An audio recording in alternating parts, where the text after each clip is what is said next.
Ever wondered how a country can just vanish from the map? That's exactly what happened to Poland in the late 18th century. It wasn't a sudden event, but a slow, painful decline, marked by one last, heroic attempt to save itself. Let us dive into the dramatic story of Poland's final years and the revolutionary constitution that almost changed everything. By the mid-1700s, the once mighty Polish-Lithuanian Commonwealth was in deep trouble. Its unique political system, the Golden Liberty, had become its greatest weakness. The nobility, or szlachta, held immense power, including the infamous liberum veto, which allowed any single member of parliament to block any law. Imagine trying to get anything done. This created political paralysis, leaving the country vulnerable to its powerful and ambitious neighbors, Russia, Prussia, and Austria. The only way out was radical reform. In 1764, a new king, Stanisław August Poniatowski, ascended the throne. He was a man of the Enlightenment, well-educated, a patron of the arts and sciences, and keenly aware of the state's fragility.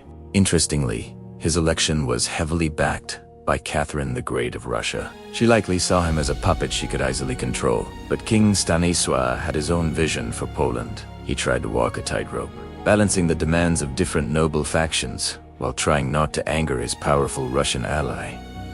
Under his reign, Warsaw, the economy saw improvements, and culture and science thrived. He initiated reforms to streamline the government and modernize the army. However, the powerful magnates, the wealthiest of the nobles, resisted any change that might diminish their influence. They saw the king's reforms as a threat to their cherished golden liberty. This internal conflict was exactly what Poland's neighbors wanted. Seeing the country weakened by infighting, they made their move. In 1772, Russia, Prussia, and Austria coordinated a shocking act. The First Partition of Poland. They sliced off large chunks of the Commonwealth's bordered territories for themselves, justifying it as a way to restore order. It was a brutal wake-up call. The partition proved that without drastic changes, Poland was doomed. The shock of losing so much territory galvanized a group of reformers. They knew they were running out of time. This led to an extraordinary period known as the Great Sejm, or Four-Year Parliament, which began in 1788.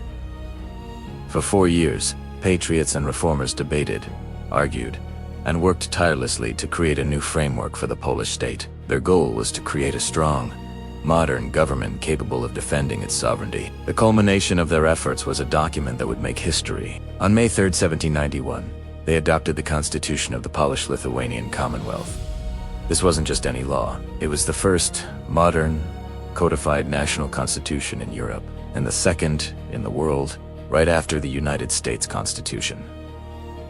It was a revolutionary document. The Constitution of May 3rd aimed to fix the broken political system. It abolished the liberum veto, established a constitutional monarchy with the separation of powers into legislative, executive, and judicial branches, and granted more rights to townspeople. It was a bold attempt to transform the Commonwealth from a state of near anarchy into a functional, modern nation. The news of the Constitution was met with celebration in Warsaw and among reformers. It seemed like a new dawn for Poland. But not everyone was happy. A group of conservative, pro-Russian magnates were furious. They saw the Constitution as a coup that destroyed their traditional privileges. They formed the Targoica Confederation and turned to the one person they knew would help them: Catherine the Great. Catherine of Russia was deeply alarmed. A strong, revitalized, and potentially revolutionary Poland on her border was the last thing she wanted. The Polish Constitution, with its liberal ideas, was a direct challenge to her autocratic rule. Using the Targoica Confederation's invitation as a pretext, she ordered the Russian army to invade Poland in 1792. The Polish army, though recently reformed, was no match for the massive Russian war machine. King Stanisław, hoping to save some semblance of his country, eventually gave in to Russian demands and abandoned the Constitution. The reformers' dreams were shattered. What followed was the Second Partition of Poland in 1793. This time, Russia and Prussia took even larger slices of the country, leaving a tiny, powerless rump state. But the Polish spirit was not yet broken. In 1794, the remaining patriots decided on one last, desperate act of defiance. They launched an uprising led by a true hero, Tadeusz Kościuszko.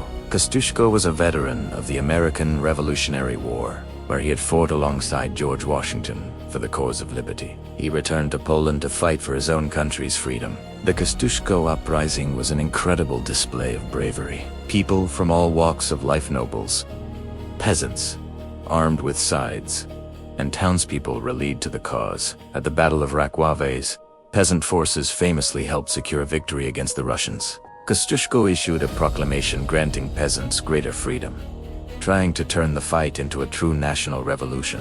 For a moment, there was a glimmer of hope, but it was a fight against impossible odds. Prussia soon joined Russia in crushing the rebellion. The combined might of two of Europe's greatest military powers was overwhelming. After months of brutal fighting, the uprising was suppressed. Kościuszko himself was wounded and captured. The end was now inevitable.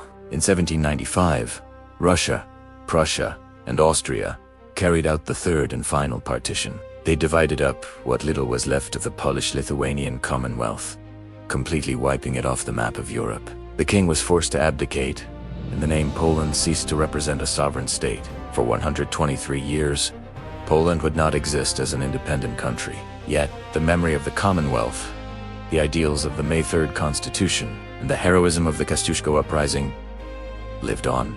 They became the foundation of the Polish struggle for independence, a dream that would finally be realized after World War I. The story of Poland's fall is a tragic tale of internal division and external aggression, but it's also a powerful testament to a nation's enduring will to be free. Thanks for watching. If you found this piece of history as fascinating as I do, make sure to like, subscribe, and hit the notification bell so you don't miss our next video. See you next time!